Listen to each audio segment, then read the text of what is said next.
नमस्कार। आप लोगों को बरेली हिंसा तो याद ही होगी, भला ये भी कोई भूलने की चीजें हैं।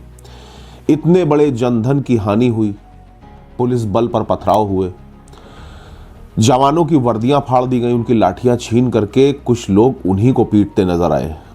इस प्रकार की जबरदस्त हिंसा आखिर कभी किसी के द्वारा भुलाई नहीं जा सकती। इस हिंसा का मुख्य आरोपी जो फिलहाल जेल की सलाखों के पीछे है, पुलिस के गिरफ्त में है, मौलाना तौकीर रजा।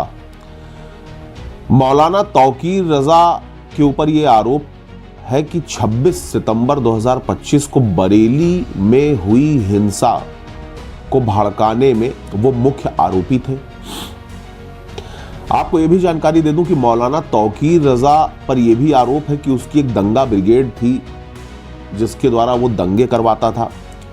26 सितंबर 2025 को जुमे की नमाज के बाद मौलाना तौकीर रजा ने उस भीड़ को इस्लामिया ग्राउंड पर इकट्ठा होने के लिए और कलेक्ट्रेट मार्च करने के लिए भड़काया, उकसाया, जिसके फर्दरेंस में उस भीड़ ने पथराव किए। भड़काने पर उल्टे सीधे नारे लगाए। आई लव मोहम्मद वाला जो प्रकरण है वो यहीं से भड़का था, यहीं से नारेबाजी चालू हुई थी। लेकिन उसकी आड़ में जो हिंसा कारित हुई वो बहुत ही ज्यादा शर्मसार करने वाली है, शर्मनाक है। लेकिन अब तक इस प्रकरण में जो लोग भी इस घटना के पीछे हैं उनकी हालत बहुत खस्ता है। लगभग 3000 से अधिक लोगों की तलाश में जुटी है पुलिस, जिसमें से 125 लोगों से अधिक लोगों की गिरफ्तारी हो गई है।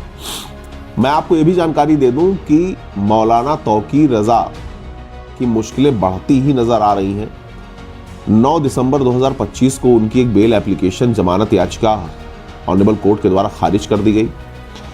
मौलाना तौकीर रजा पर जो धाराएं लगी उनमें से सबसे गंभीरतम जो धारा है वो है 109, 118, 121, 191, 196, 223 और 310 BNS। लोक संपत्ति को नुकसान पहुंचाने से संबंधित मामला भी इनके खिलाफ दर्ज किया गया है। 38 के खिलाफ 97 पेज की पहली चार्जशीट दाखिल हो चुकी है। कुल मिला के जो 38 आरोपी इसमें मुख्य रूप से आए हैं उनके खिलाफ चार्जशीट दाखिल की जा चुकी है। मौलाना तौकीर रजा की जो रिमांड है वो भी 14 दिन बढ़ा दी गई है, जो न्यायिक हिरासत है।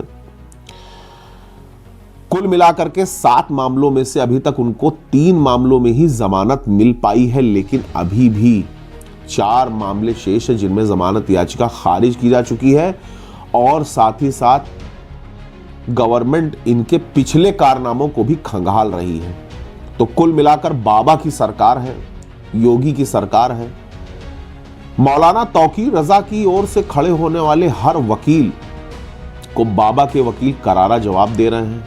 गवर्नमेंट काउंसिल्स के आगे रजा का कोई भी दांवपेच नहीं चल रहा और उसको उसके गंदे कारनामों, काले कारनामों की सजा मिल रही है।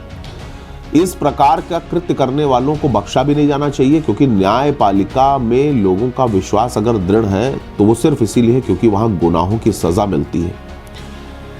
तो कुल मिलाकर के जो कुछ हो रहा है वो स्वागत योग्य है, ठीक है, और हिंसा कतई बर्दाश्त नहीं की जानी चाहिए, चाहे वो किसी भी धर्म, किसी भी मजहब, किसी भी जात, किसी भी पंथ का क्यों ना हो।